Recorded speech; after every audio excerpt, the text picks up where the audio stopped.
projects. We have projects in ministries, in state departments that are 20 years old.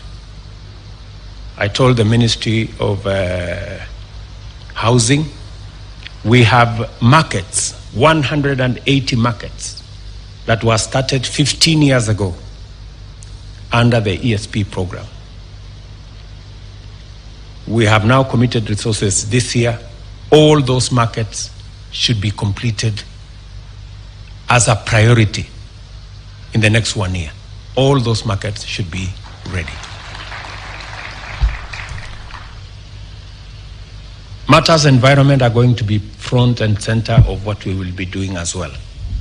So the National Tree Cover Restoration Campaign is part of the delivery of every ministry and state department. We are looking forward to working on internship and industrial attachment. Again, the ministry concerned, we have agreed on what to do.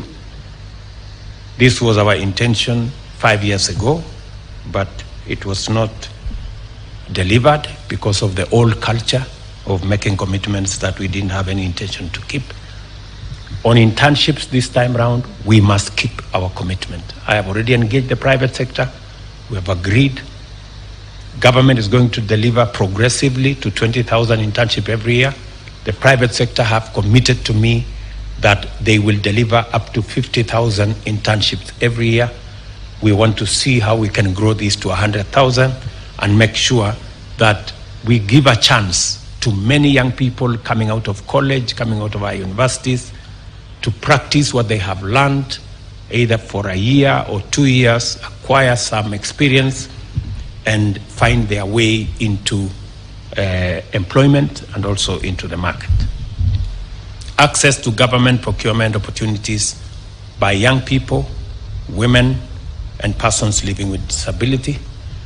As I have said with clarity, that for a very long time, we invested a lot of resources in our human capital, and rightfully so.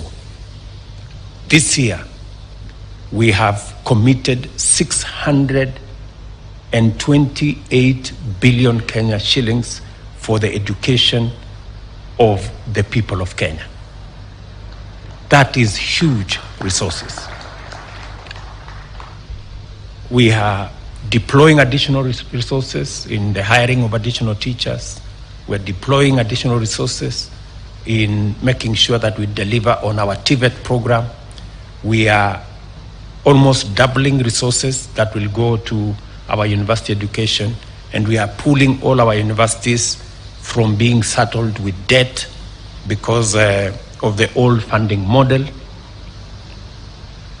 But different from the past, this year, we not only have a program on education and training, we also this year have a program on what happens when our children come out of college, come out of school, and come out of our universities.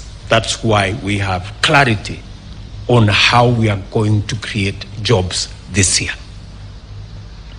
We have clarity that we are going to have a clear plan on how to create jobs. And I expect that every ministry and every department will be aligned. Whether it is our housing plan to create 1 million jobs, whether it is our digital space and digital jobs and Ajira and ICT hubs to create digital jobs, whether it is the Ministry of Labor working with the Ministry of Foreign Affairs and all other departments that work with human capital development in that space for our foreign employment opportunities.